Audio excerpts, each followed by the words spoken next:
청취자 여러분, 구독과 좋아요 한 번씩 부탁드립니다. 한부엉이의 무서운 이야기 지금 시작합니다. 아줌마는 잠시 놀란 것 같더니 다 알고 있었냐는 표정으로 숨김없이 얘기해주마. 나를 만나기 며칠 전 꿈을 꿨는데 작은 나비가 하나 집으로 날아들었다고 했다.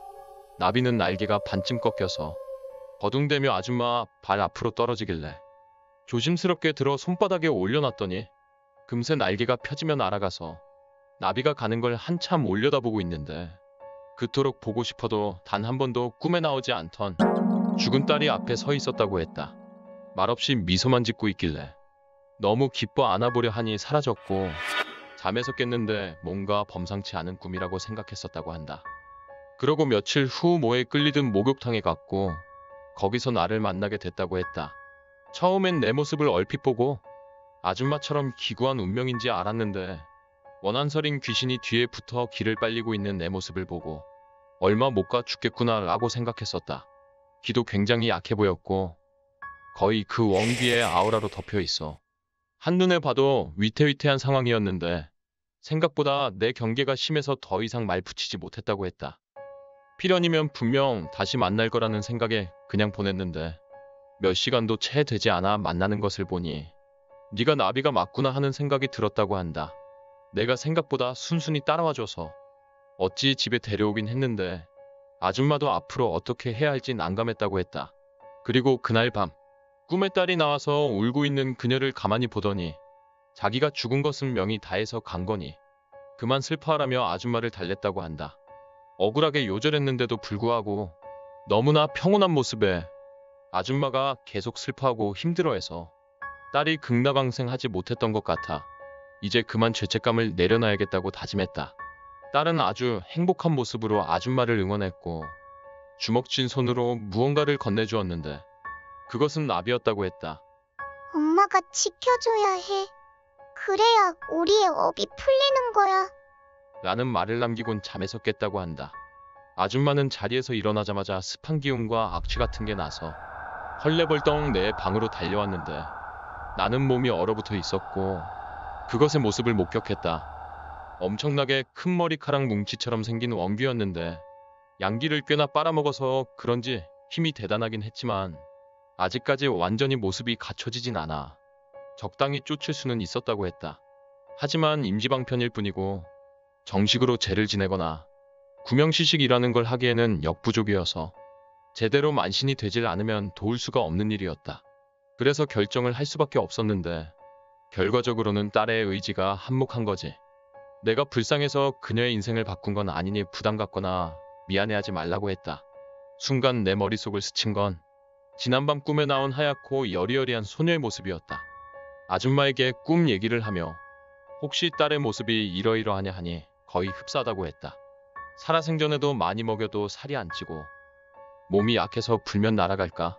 온실 속 화초처럼 키웠다고 딸의 얘기를 하는 아줌마의 두 눈이 축축하게 젖었다. 보지도 못하고 만나지도 못했던 아줌마의 딸이 어째서인지 모르지만 날 도와준다고 하는 게 이상하기도 하고 고맙기도 했다. 난 그저 이런 상황들이 신기하고 내가 마치 소설의 주인공이라도 된 듯한 느낌에 잠시 넋이 나가 있었던 것 같다. 도대체 그 업이란 게 무엇인지 지금도 나는 모른다. 전혀 연고도 없는 사람들끼리 인연과 필연이라는 걸로 얽혀 사는 것도 신기할 뿐이고 정오가 다 돼서 선월이 왔다. 아줌마와 나는 얘기를 나눈 후로 묘하게 더 돈독해졌고 선월은 비상한 눈치로 우리의 얘기가 오갔다는 걸 알고 있는다는 듯 사인을 보냈다. 아줌마는 신당 관리로 분주했지만 절대 나에게 심부름이나 도움을 청하지 않았다. 선월과 나는 방해될까 싶어 장이라도 볼 겸 외출했다. 선월에게 지난밤 그것을 못 보고 아줌마의 딸에 관한 꿈을 꿨다 얘기하니 장군 할머니의 도움이 크네. 라고 했다. 그 할머니의 호령 한마디면 웬만한 영가는 벌벌 떨 정도로 무서운 장군님을 모시는데 나 같은 경우는 특별한 의식 없이는 없어지지 않기 때문에 도움 줄 수 있는 건 아줌마와 내가 준비될 때까지 그 원귀의 힘을 빼놓는 것뿐이라고. 아마 며칠은 잠 잘 잘 거라며 웃었다. 지금도 그때도 무속이라는 것은 이해가 도통 되질 않는 어려운 것이다. 선월과 집으로 돌아오는 길에 반가운 사람을 만났다. 마침 선월의 집에 가던 그 술집 언니였다. 한참 선월과 얘기를 하더니 자그만 보따리를 주고 돌아가길래 무슨 일이냐 물었더니 심드렁한 얼굴로 가게 다시 잘 된다고 준 거라고 했다. 한 군데 더 확장해서 떡이랑 음식 한 거 주려고 왔다고 하더라. 선월은 내 생각보다 더 영험한 것 같았다. 그나저나 그 언니는 뭐하러 이 먼 곳까지 왔을까 생각했는데 아마도 선월을 좋아하는 것 같았다. 몇 번 못 봤지만 하는 행동이며 말투며 그런 곳에서 일을 하니 그럴 수도 있다 생각했지만 그래도 여자의 감이라는 게 있으니까 그걸 얘기했더니 선월이 펄쩍 뛰며 그런 소리 하지 말라고 했다. 난 문득 선월의 과거 그리고 현재 박수무당의 삶이 궁금해졌다. 선월, 무속인의 삶이란 어떤 거야? 선월은 느린 걸음으로 걷더니 얘기했다. 무당을 스스로 선택하는 사람은 없어. 다만 벼랑 끝까지 몰려서 더 이상 견딜 수 없을 때 죽는 것과 바꾼 삶이야. 죽기 아니면 신내림 둘 중 하나였으니까 나만 아프면 되는데 내가 꼼짝하지 않으면 내 주위 사람들이 피해를 받더라. 그렇게 동요를 이끌어내는 거야. 난 좀 부끄러워졌다.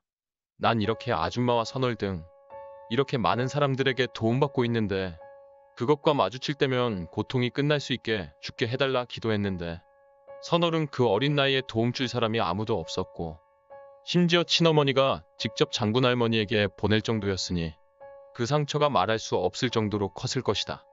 그래도 선월은 그때의 선택에 더 이상 후회는 없다며 지금은 예쁜 선녀님과 같이 산이 더 좋다고 했다. 그래서 행동을 바르게 하지 않고 기도도 주기적으로 드리지 않으면 영이 탁해져서 무당의 재구실을 못하고 몸도 마음도 망가지게 된다고. 우리나라에 제대로 된 무당이 많이 없는데 선무당이 사람 잡는다고 영이 탁해 제대로 볼 줄도 모르면서 나처럼 원기나 잡기 같은 게 붙은 사람에게 신령으로 둔갑시켜 내림굿을 종용하는데 그마저도 제대로 된 내림굿도 아니고 상차림만 해서 북만 두드리니 온 천지 잡기가 다 붙어서 또 다른 선무당을 만들어낸다고. 열변을 토했다. 그런 얘기를 쭉 듣다 보니 좀 무서워졌다. 내가 만약 계속 우리 집에서 살았다면 어떻게 됐을까? 분명 목사님의 안수기도 같은 걸로 사탄을 내쫓는다며 어디 산속에서 감금당하거나 아님 아줌마와 선월처럼 좋은 사람들을 못 만나게 돼서 선무당이 됐을 거다. 선월이 그런 내 마음을 읽었는지 우린 전생에 분명 인연이 있었을 거야. 네가 분명 나와 아줌마에게 큰 은혜를 베풀었을걸. 그걸 갚기 위해 억겁의 시간을 거쳐 여기까지 온 거야. 선월에게 그럼 내 인생도 점쳐줄 수 있냐고 물었다. 선월은 쓴웃음을 지으면서 넌 아직 어리니까 그럴 필요 없어. 라고 했다. 그러면서 너 돈 많아? 내 복치는 비싼데? 하길래 내가 돈이 어딨어. 하니 그럼 더더욱 안 되겠네. 하고 깔깔 웃으면서 집으로 쑥 들어가 버렸다. 집에 오니 아줌마는 어디론가 전화를 하고 있었다. 통화가 끝난 아줌마는 선월과 나를 불러 앉혀놓고 얘기를 시작했다. 우선은 내 얘기를 시작했다. 난 한 번 더 그것과 만나야 하는데 거기서 얻은 결과로 구명이식 날짜를 정할 거라고 했다. 아줌마의 의견으로는 그 장롱이 문제라고 했다. 요절에 죽은 이의 물건을 아무런 조치도 없이 가져오면 그 물건에 붙어있는 영가도 따라오는데 아마도 엄마가 큰 실수를 한 것 같다고 말했다. 내 생각에도 엄마는 크리스찬이다 보니 미신 같은 건 콧방귀도 안 뀌었다. 당연히 조치 같은 건 안 했을 것이다. 근데 교회에서 있던 일 전에는 나에게 아무런 문제가 없었다는 것도 이상하다고 했다. 그러니 그 원인을 알면 도움이 많이 될 테니 힘들더라도 한 번 더 시도해보자고 했다. 당분간은 장군 할머니 덕에 세력이 좀 약해졌으니 빠른 시일 내에 끝내야 한다고 했다. 나도 체력을 좀 키워놔야 그것과 싸우는 것도 앞으로의 의식에 버틸 수도 있을 거라며 말했다. 그리곤 선월에게 몇 장의 부적을 건넸다. 내 방만 빼고 여기저기 부적을 붙였는데 그것이 여기저기 돌아다니는 걸 막기 위함이라고 했다. 가뜩이나 아줌마의 신령님이 그것 때문에 심기가 많이 불편한데 의식 치르기도 전에 그것과 싸움이 나서 꽁꽁 숨어버리기라도 하면 일이 길어지게 될 것 같아서 붙이는 것이라 했다. 어차피 장군 할머니 덕에 빼도 박도 못하는 상황이 돼서 약이 바짝 올라있을 테니 조만간 모습을 드러낼 거라고 말했다. 어차피 난 들어도 잘 모르는 내용이라 그냥 시키는 대로만 하면 됐고 그것과 만나야 하는 게 두렵고 떨렸지만 전처럼 나약한 마음은 들지 않았다. 내 주위엔 날 지켜주는 두 분 아니 셋이 있으니까 말이다. 며칠이 지난 밤이었다.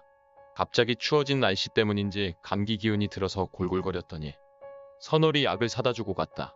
잘 채비를 하고 약을 먹고 잤는데 잠깐 잤을까? 너무 추워서 약 기운에 취해 몽롱한 상태로 눈을 떴는데 내 머리맡에 그게 있었다. 나를 바라보는 게 느껴졌는데 약 때문인지 몸에 힘이 안 들어가서 일어나질 못했다. 그것이 머리를 쓰다듬는데 머리가 마구 울렸고 앙상한 손이 팔을 스치니 팔이 쪼개지는 것 같았다. 그렇게 온몸 구석구석을 터치하며 고통을 줬는데 겨우 떨어지는 입으로 외쳤다. 난 네가 두렵지 않아. 어떻게든 네가 온 곳으로 돌아가게 만들 거야. 라고 악을 썼다. 그것이 조금씩 동요하는 게 느껴졌다.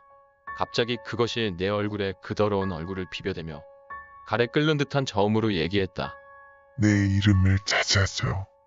그리고 불러줘. 그럼 네가 가장 필요한 걸 돌려줄게. 온몸에 소름이 돋고 그것이 얼굴을 부빌 때마다 얼굴에 벌레가 기어가는 듯했다. 악취는 말할 것도 없었고 그것의 얼굴 피부가 녹아 내 얼굴에 떨어졌는데 너무나도 끔찍했다. 빌어먹게도 터져나오는 눈물 때문에 내가 두려워한다는 걸 들켜버렸다. 그것이 킬킬대고 웃더니 다시 얼굴을 들이대고 귀에 속삭였다. 슈구렁 할미가 원하는 게 내 본 모습이니 보여주마. 그대로 전해줘라. 너로 비롯되었으니 너와 같이 가겠다고. 눈앞에서 엄청난 속도의 주마등이 지나갔다. 굉장히 빠른 속도의 영상이었던 것 같은데 이상하게도 머리에 쏙쏙 들어오는 것 같았다. 그래서 지금도 하나하나 다 기억난다. 그곳엔 내가 있고 그것이 있고 또 다른 내가 있었다. 이상하게도 그것은 다른 사람의 삶인데도 마치 내가 겪은 일 마냥 머릿속에 박혔다. 우린 단란한 세 식구였다. 남편과 나, 다 큰아들 하나. 생일이었는지 케이크에 초를 불고 아들이 선물을 내밀었다. 작은 선물 상자에서 꺼낸 건 열쇠고리였는데 아주 낯익은 거였다. 난 아주 행복하게 웃었다. 순간 원래 난 뭔가 깨달았다. 내가 놓친 게 뭔지, 뭘 잘못했는지, 어째서 그것이 나에게 붙은 것인지. 갑자기 그것이 소름 끼치게 웃었다. 내가 깨달았다는 것에 대해 매우 즐겁다는 듯 보였다. 그 문드러진 입으로 크게 웃으며 얘기했다. 내 이름을. 난 뭐에 홀린 듯 이름을 얘기했다. 박순자. 순간 몸이 붕 뜨는 느낌이었는데 그 뒤론 기억이 삭제된 듯 깨어났다. 일어나서 방문을 열고 나갔는데 거실에 발을 딛자마자 구역질이 확 나더니 오바이트를 했다. 너무 놀라서 벙쪄 있다가 치우려고 휴지를 가지러 탁자로 가는 중에 또 머리가 빙빙 돌면서 구역질이 나는데 한 발자국도 못 움직였다. 결국은 방문에 기대서 겨우 앉아있는데 아줌마가 나와서 내 몰골을 보더니 갑자기 소리를 지르셨다. 여기가 어디라고 발을 디디는 게야? 라고 소리를 쳤는데 마치 노파의 목소리였다. 그리고 나서의 기억은 없다. 내가 눈을 떴을 땐 선월과 아줌마가 걱정스러운 얼굴도 보고 있었는데 일어나니 두통도 엄청 심하고 온몸이 다 아파서 마치 심하게 몸살이 든 것 같은 느낌이었다. 내 몸 상태는 안중에도 없다는 듯이 선월이 지난밤 일을 다급하게 물었다. 어쨌든 난 그 일을 기억나는 선에서 이야기를 했는데 선월이 그 이름이 누구의 이름이냐 묻길래 사실 그 이름의 주인공은 모르는데 그 꿈에서 나온 그 여자의 이름 같다고. 그것이 이름을 부르라길래 정말 자연스럽게 부르게 되었다니까. 선월은 정색한 표정이었고 아줌마는 한숨을 푹 쉬었다. 내가 뭔가 큰 실수를 한 걸까 생각했는데 그럼 그 열쇠고리는 뭔지 묻길래 있었던 일을 얘기했다. 엄마가 집을 나간 후 내가 남겨진 엄마의 옷을 보고 엉엉 울고 있는데 아빠가 그 모습을 보고 엄마의 옷을 모조리 불태워버렸다. 이제 집에 남은 엄마의 흔적은 엄마가 얻어온 장롱뿐이라서 서럽게 울다가 혹시라도 남은 게 있을까 싶어 여기저기 뒤지던 중에 장롱맨 및 작은 서랍장 안에 검은 벨벳 선단으로 돌돌 말린 작은 걸 발견했는데 그걸 열어보니 열쇠고리가 있었고 꿈에서 본 그거였다. 달걀 모양의 작은 보석알갱이들이 색색으로 박혀있는 열쇠고리였는데 난 당연히 엄마의 것이라 생각했고 그걸 매일 가지고 다녔다. 집에 놔두면 아빠가 또 버릴 것 같고 모양도 예쁜 게 맘에 쏙 들어서 벨트고리에 매달고 다녔는데 교회 안채에서 깨어난 후 학교를 갔는데 장신구만 쏙 빠진 채 고리만 달랑대고 있어서 기억을 더듬다 보니 그것을 보기 전 뭔가 떨어지는 소리가 났던 게 기억나서 교회에 며칠 머무는 동안 이리저리 찾았는데 사무실에서 일하는 청년부 언니가 지하실에서 장신구를 보았고 다 깨져버려서 쓰레기통에 버렸다고 하길래 처음엔 엄마라도 잃은 것처럼 슬퍼했다가 장신구에 큰 의미 부여해서 스스로 더 힘들게 만들지 말자 싶어 그동안 잊고 있었다. 근데 그게 꿈에 나온 걸 보면 엄마의 것이 아닌 것 같다. 그 이야기를 아줌마와 선월에게 했더니 아줌마가 혀를 끌끌 차며 이제 알겠다는 듯이 얘기했다. 그 장신구의 주인이 그 꿈의 여자 박순자이고 아마도 장롱의 원래 주인일 것이며 내게 붙어있는 그것 같다고 얘기했다. 요절한 영가는 이승에 남긴 것에 대한 애착이 커서 미련 때문에 머무르는 경우가 있는데 그것도 어느 날 갑자기 머물던 곳이 다른 곳에 가버려 얼떨떨했을 텐데 소중한 것까지 웬 놈이 가져가 버리고 깨트려 버렸으니 화가 났을 법도 한데 마침 그 장 본인인 내가 허약 체질에 그맘때 밥도 잘못 먹고 방황하고 다녀서 기가 쇠할 대로 쇠 있으니 들러붙기 딱 좋았을 거라고 했다. 가만히 듣고 있던 선월이 한마디 거들었다. 이름을 짓거나 불러준다는 건 그것의 존재를 인정하는 일이라고. 그럼 단순히 붙어있는 것만이 아니라 그것과 함께하겠다는 의사표시기 때문에 내 몸이 그것이 씌이는 걸 허락하는 일이 돼버린 거라 일이 아주 어렵게 됐다고 했다. 무당이 할 수 있는 구명의식은 퇴마곡 같은 거라 고명한 스님들이 하는 것과는 다르다 했다. 여기서 자신이 할 수 있는 건 일단 영가를 불러내 원하는 걸 해주고 좋은 곳으로 가길 구슬리던지 자꾸 못살게 굴면 신령님 힘을 빌어서 강제로 내보내는 수밖에 없는데 후자 같은 경우 내가 입는 피해도 크고 쫓아냈다 싶다가도 잠깐 피해 있다 다시 와서 더 악랄하게 괴롭힐 수도 있으니까 되도록이면 전자 쪽 방향으로 해야 한다고 했다. 근데 이것이 하는 짓거리를 보니 그냥 통째로 나를 먹겠다는 신보 같아서 만에 하나 수가 틀리면 강제로 쫓아내야 하니 마음의 준비는 하고 있으라 했다. 얘기가 끝나고 목이 말라 거실로 다시 나가려는데 아까 같은 상황이 또 생겨났다. 방 밖으로 나가는 걸 누가 막기라도 하는 듯 어지럽고 구역질이 나서 속이 답답하고 타는 것 같이 괴로워서 뒹구는데 순간 내 몸이 내 것이 아닌 것 같은 느낌이 들었다. 오감이 다 다친 것처럼 눈도 귀도 느낄 수 있는 감각이 전부 전원을 갑자기 끈 것처럼 다 꺼져버린 듯한 느낌. 이번 이야기 재밌게 들으셨나요? 구독과 좋아요 눌러주시면 앞으로도 더 흥미로운 이야기를 준비하겠습니다.